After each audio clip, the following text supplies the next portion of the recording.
everyone, and welcome back to another chapter. My warmest welcome to each and everyone. This is Wendy Catube Rapada from Bachelor of Elementary Education. Before I am going to share my speech, I would like to thank Mr. Michael Marcaluscusin for giving us the opportunity to make this possible. And this is my personal speech entitled Hindrances Are Not the Reasons to Give Up. It's a motivation to move and look forward. Every child is special. We lived her for a purpose and to fulfill each of our mission. I was raised by a complete family. I have my father, my mother, my brother, and I. We are only 4 in the family. But considering the number of our family, it is undeniable that we too have been through a lot in life. During my primary school years, it was fine. And I never complained about the life I had. Because even though I didn't came from a well-off family, my parents were still able to provide us food and still managed to send us to school. My mother is a housewife and my father's worked as a fisherman for a living. The money that he earned from fishing was only enough for our needs that made me not to demand anything. My father was managing someone else's fishing boat just to provide our daily needs. But even before, I can tell that I have been dreaming as a future educator because I was really inspired by our teacher who taught as well, not just academically, but also how to respond to various circumstances in life. My life during those years was very simple. My parents gave me only 3 pesos for my snack. Well, I can't blame them because the food before was a lot cheaper compared today. And I don't have a lot of friends during those days, and I fully understand why. For the reason that I always get into trouble because of my attitude. Not to brag, but I have graduated my elementary with flying colors. I spent 6 years in high school, including the 2 years in senior high. I had a lot of memories to reminisce during those years since I was able to hang out with friends, going somewhere, and skipping class. I used to tell my mother we were making a project and we need money for it, but the truth is, I spent that money for some unnecessary things, especially for my own pleasure. It was at this stage that I learned to admire someone more than friends until it reached to the point that I got into my first ever boyfriend.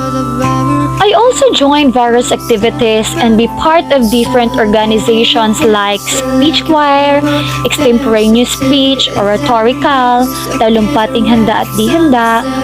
And there were times that I won the contest, but I am not claiming that I am an expert myself. Sometimes, like a normal person, I also lose. Despite of losing the contest, I still learned a lot and accepted it wholeheartedly. But there is one thing that I will never forget until now. I can't remember the exact date when it happened, but that time, my teacher asked me to be the representative for the oratorical somewhere in Dumaguete. But unfortunately, my father doesn't have a single penny to support me financially during that day. So, my mother asked our trusted neighbor if she could lend some money from her. But to my dismay, she was getting rejected. I tried to comfort my mother by telling her not to worry about it since our teacher told me that she will take care of my financial needs. But my mother insisted because she wanted me to buy a snack. While looking at my mother, I told her, "You need not to worry, Ma. From this day on, I will strive harder and do my best to sustain our needs and wants in the future for us not to depend on other people." I was 18 when I got pregnant. At first, I was very hesitant to tell my parents because I am afraid on how would they react. I am scared if they will hurt me and also if they would decide to stop sending me to school. But God knows how kind my parents are. That even I got into this situation, they never throw me away. Instead, they cry and comfort me. Of course, I felt sorry of what I did, and they accepted it wholeheartedly. My parents also asked me if I am willing to go to school considering my situation.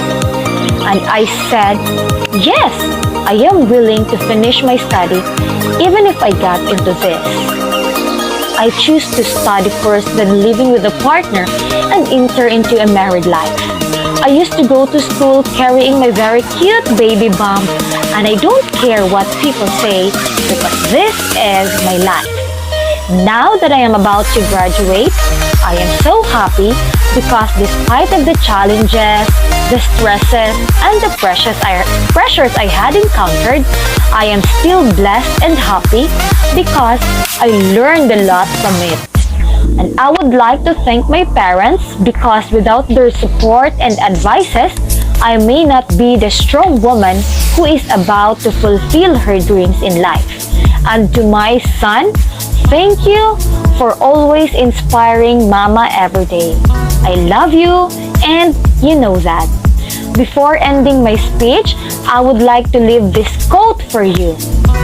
When you are willing to replace mundane excuses with hard work and your laziness with determination, nothing can prevent you from succeeding. This is from Dr. Prim Jigyasi. So never give up, be the best version of yourself because you can do it. And to end this video, again, this is Wendy Catube Rapada from Bachelor of Elementary Education. Thank you for watching, keep safe, and have a nice day.